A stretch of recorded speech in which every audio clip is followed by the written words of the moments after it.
जय माता दी सभी को। सभी बच्चों को नवमी की हार्दिक शुभकामनाएं। नवमी का दिन वो दिन होता है जिस दिन हम कन्या पूजन करके अपने लिए खुशियां तो अर्जित करते ही हैं, माँ का आशीर्वाद अर्जित करते हैं, लेकिन किसी कोने में एक दुख भी होता है। कि माँ 9 दिन हमारे साथ रह कर के नवमी के दिन जो है वो अपने धाम को प्रस्थान करती है। ये मान्यता है। माँ वैसे 24 घंटे हमारे साथ रहती है, हर वक्त अपने बच्चे के साथ रहती है, लेकिन एक मान्यता है तो उस मान्यता के आधार पर एक फीलिंग आती है।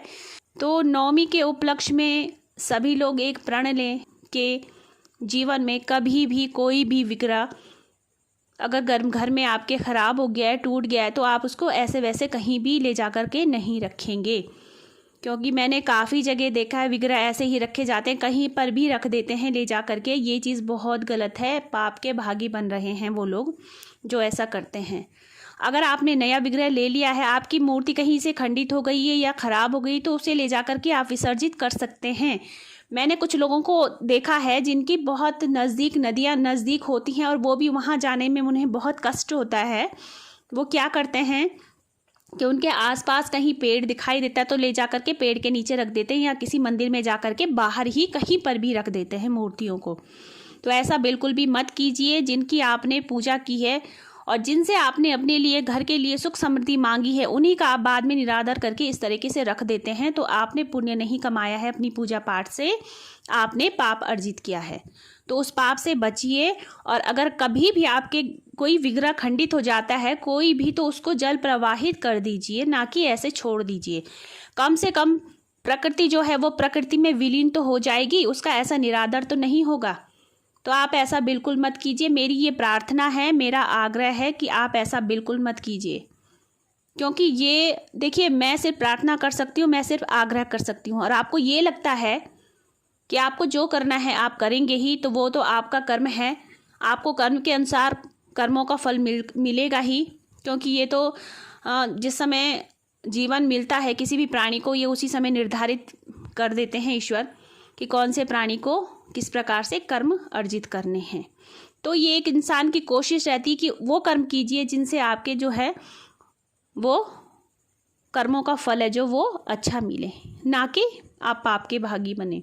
ये बहुत बड़ा पाप होता है कि जिन विग्रह का हमने पूजा पाठ किया है, जिनसे हमने सुख समृद्धि का वरदान मांगा है, सुख समृद्धि की उम्मीद की है, जरा सा कहीं से खंडित हो जाते हैं या उसका पेंट उतर जाते हैं या कुछ भी थोड़ा सा भी कुछ भी हो जाता है, तो ले जा करके पेड़ के नीचे उन्हें लावारिस छोड़ देते हैं। तो आपको बहुत बड़ा पाप चढ़ने वाला है इन चीज़ों का। जो लोग ऐसे करते हैं तो आप ऐसा मत कीजिए।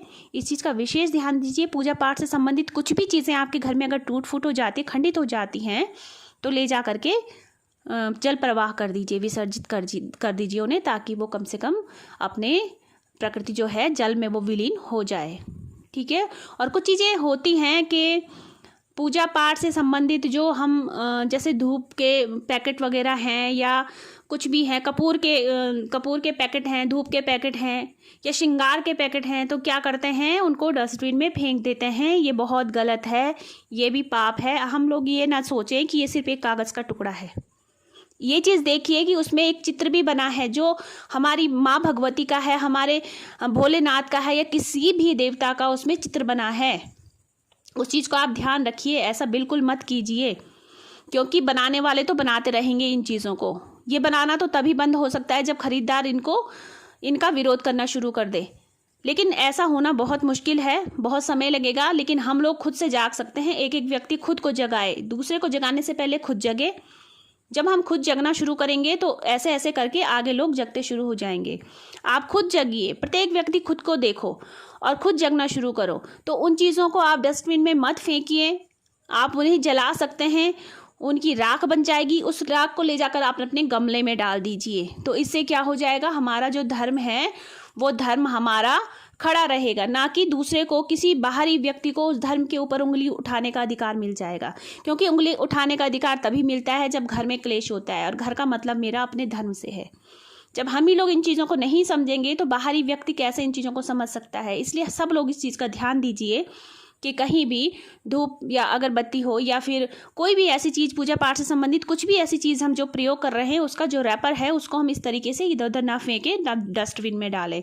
उसे आप जला दीजिए, उसकी राख बना करके उसे अपने गमले में डाल दीजिए। और मैं ये भी इस चीज़ का भी विरोध करती हूँ कि कुछ लोग ले जा करके इन चीज़ों को जल प्रवाह कर देते हैं, नदी में डाल देते हैं। ये बहुत गलत है, हम उस जल धारा को प्रदूषित कर रहे हैं। तो हमें ऐसा भी नहीं करना है। आप उसको जला दीजिए और जला करके अपने गमलों में डाल दीजिए। इससे आपको कोई पाप नहीं लगेगा, कोई दोष नहीं लगेगा। तो है ये छोटी सी बातें हैं लेकिन बहुत सोचने वाली हैं। आप इन बातों को जीवन में ज़रूर उतारिए।